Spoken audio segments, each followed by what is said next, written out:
నమస్తే, welcome to Y news. నేను కళ్యాణి. కాకినాడ జిల్లా సామర్లకోటలో నీలమ్మ చెరువు ప్రాజెక్టు ఆధునీకరణకు గృహ ప్రణాళిక చేపట్టినట్లు పెద్దాపురం ఎమ్మెల్యే నిమ్మకాయల చినరాజప్ప తెలిపారు. శుక్రవారం నీలమ్మ చెరువు వద్ద నిర్మిస్తున్న ఓపెన్ జిమ్ పనులను కూటమి నేతలతో కలిసి పరిశీలించారు. చెరువు అభివృద్ధి కోసం 74 లక్షల రూపాయల నిధులను కూడా మంజూరు చేసినట్లు ఎమ్మెల్యే చినరాజప్ప వివరించారు. వాకింగ్ ట్రాక్, విద్యుత్ దీపాలు, ఓపెన్ జిమ్ ఏర్పాటు, చెరువు ఆధునీకరణ పనులు చేపడుతున్నట్లు ఎమ్మెల్యే చినరాజప్ప తెలిపారు. అభివృద్ధి కోసం ప్రతి ఒక్కరూ సహకారం అందించాలని కోరారు. ఈ కార్యక్రమంలో బడుగు శ్రీకాంత్, అడపాల కుమారస్వామి, కంటె జగదీష్, మోహన్, బలుసు వాసు, ఒల్లూరి దొరబాబు, అందుల జార్జి చక్రవర్తి, శెట్టిబత్తుల దుర్గారావు తదితరులు పాల్గొన్నారు.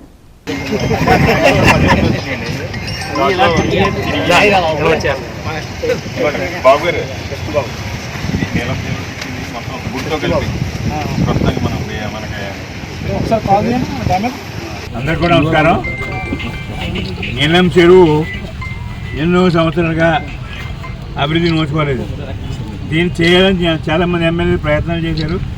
ఆ రోజుల్లో చంద్రబాబు నాయుడు కూడా శంకుస్థాపన అయినా ఇది జరగలేదు. మేము వచ్చిన తర్వాత మరి చేయాలని ఈ గవర్నమెంట్ వచ్చిన తర్వాత చేయాలని చెప్పి ఆ గవర్నమెంట్లో నేను ఆ రోజు డబ్బులు ఇచ్చిన అవ్వలేదు. మరి ఈరోజు డబ్బులు ఇవ్వడమే కాదు, పని కూడా చేయాలని చెప్పి ఆలోచించి పని స్టార్ట్ చేసాను. 74 లక్షలు ఇచ్చాం. జిమ్ వేసాం. ఇక్కడ నీలమ్మ గుడి అంటే పేరు నీలమ్మ గుడి, గుడి బాగు చేస్తాం, కొత్త గుడి కడతాం. వాకింగ్ ట్రాక్, చెరువు చుట్టూ వాకింగ్ ట్రాక్ వేస్తాం, లైటింగ్ పెడతాం.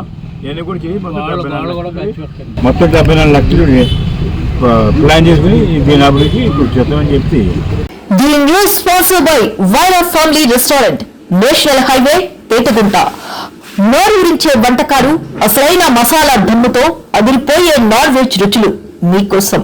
విచ్చేయండి Vaira family restaurant, national highway, Tetagunta, Tuni మండలం, కాకినాడ జిల్లా.